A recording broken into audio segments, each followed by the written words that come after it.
ছেলেটা বলে না, বুঝতে পেরেছে বুঝি কারো শরীর অসুস্থ, এখন বিপদ হয়েছে। এত মানুষের ভিড় কেন? সব দেখে মুখে কাপড়, সবের চোখে পানি। সবাই দেখেছে আব্দুল্লাহ ঘরে ফেরে, সবাই বলল রাস্তা ছেড়ে দাও, রাস্তা ছেড়ে দাও। ছেলেটা আনন্দের মুখ নিয়ে ঘরের ভিতরে ঢুকতে চায়, মুখে হাসি। এতদিন পরে বাড়ি ফিরেছে, মায়ের আদর খাবে, বাবার আদর খাবে, স্নেহ পাবে, মায়া মমতা পাবে। ওরে মুসলমান, বাড়িতে গিয়ে যখন ঢুকলো দেখলো মা শুয়ে আছে লম্বা হয়ে, মায়ের মাথাটা ওর বাবা কোলে নিয়ে হাউ করে কাঁদতেছে। দাদি কাঁদে, দাদু কাঁদে, ভাই কাঁদে, বোন কাঁদে, সবাই বাড়িতে কান্না করেছে।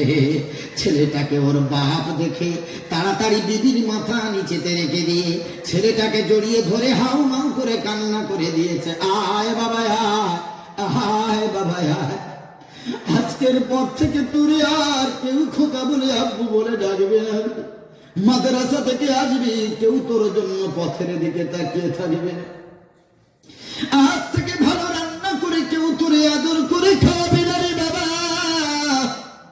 ছেলেটা বলল কি হয়েছে মায়ের? যখন বলল তোর মা আর দুনিয়াতে নাই, তোর মা আর কোনোদিন তোর ডাকে সাড়া দেবে না, কাঁধ থেকে ব্যাগটা দূর করে ছুঁড়ে ফেলে দিয়ে মরা মায়ের বুকের উপরে আছাড় খেয়ে মা বলে চিৎকার দিয়ে উঠে কান্না করতে শুরু করেছে। মা গো তুমি ওঠো, মা তুমি ওঠো।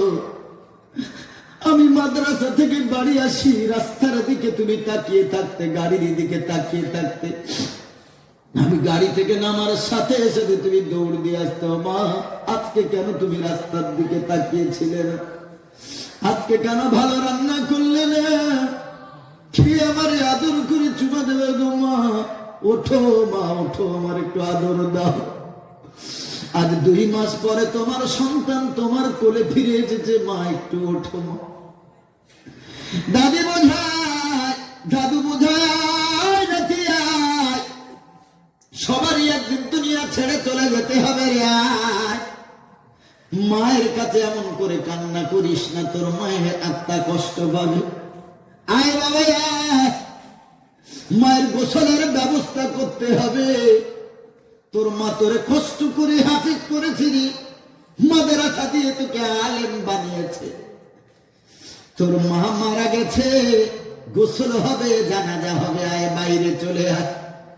গোসল কমপ্লিট হয়ে গেল, কাফন কমপ্লিট হয়ে গেল, মাইয়েতে জানাজার মাঠে হাজির হয়ে গেল।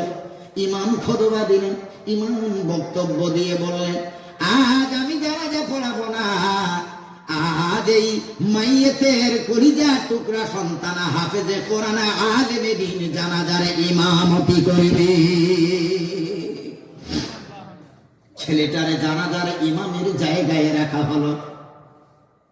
ছেলেটা জীবনে জানাজা পড়ায়নি, সব নিয়ম কানুন জানে, কিন্তু কোনোদিনই জানাজারে ইমামতি করেনি।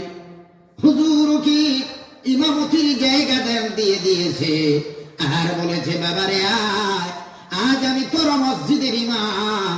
আমি কত জীবনে কত হাজারো হাজারো আমি জানাজার ইমামতি করলাম, আজ আমি তোর মায়ের জানাজা পড়াবো না, আজ আমি তোর বাবার জানাজা পড়াবো না। আয় বাবা আয়, আজ তোর মায়ের তোর বাবার জানাজাটা তুই নিজেই পড়াবি। ছেলে দাঁড়িয়ে গেছে, মা বাবার মৃত্যুলাশ সামনে নিয়ে দাঁড়িয়ে গেছে। হাজারো হাজারো মানুষ সব জানাজাতে ছেলের পিছনে ইক্তেদা করেছে, সব নিয়ত করে 4 তাকবীরের সঙ্গে ফরজে কিফায়া জানাজার নামাজ। এই মাইয়েতের উদ্দেশ্যে কাবা শরীফের দিকে মুখ করে নিয়ত করছে, ইমামের পিছনে আল্লাহু আকবার। কলিজার টুকরা সন্তান আকাশের দিকে তাকিয়ে 2 নয়ন ভরে কাঁদে, অধর নয়নে কাঁদে, ভালোভাবে কথাও বলতে পারে না। আল্লাহর দিকে তাকিয়ে বলে আল্লাহ, জীবনে আমি কোনো জানাজার ইমামতি করিনি গো, আজ আমি যার ইমামতি করতে যাচ্ছি তিনি আর কেউ না, আমার জন্ম দুঃখিনী মা, আমার প্রসবিনী মা, আমার বাবার জানাজা। ও আল্লাহ, আমি জানাজা পড়াচ্ছি, তুমি আল্লাহ কবুল করে না। ছেলেটা কাঁদতে কাঁদতে জানাজা কমপ্লিট করলো, খাটিয়া ধরে কবরে নিয়ে কবরের কাছে নিয়ে গেল। কে কবরে নামবে সব বলল, তার কলিজার টুকরা, পেটে ধরা সন্তান, হাফেজে কোরআন সন্তান, আলেম সন্তানটা কবরে নামবে।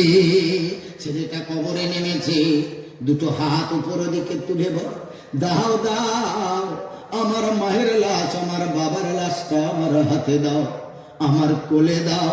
আমার এই পিতা মাতা আমার কত বছর কোলে পিঠে করে মানুষ করেছে, কত আরাম দিয়েছে, কোলে পিঠে করে কত শান্তি দিয়েছে গো। আমার বাবা মাকে তো জীবনে আমি সন্তান হয়ে কোলে নেওয়ার সুযোগ হয় না। আজ আমার মন জনম দুঃখিনী মাকে আমার কোলে দিয়ে দাও, আমার বাবাকে আমার কোলে দিয়ে দাও। আমার বাবা মাকে আমি আদর করে কোলে নিয়ে আল্লাহর এই কবরে শুইয়ে দেব। আজকে আমার বাবা মাকে কোলে নেওয়ার সৌভাগ্য পেয়েছি। হাফেজে কোরআন আলেমে দ্বীন সন্তান, মরা মা মৃত বাবার লাশটা কোলে নিয়ে কবরে শুইয়ে দিয়ে কপালে চুমা দিয়ে বলে, আল্লাহ আমার বাবা মাকে তুমি ক্ষমা করে দাও।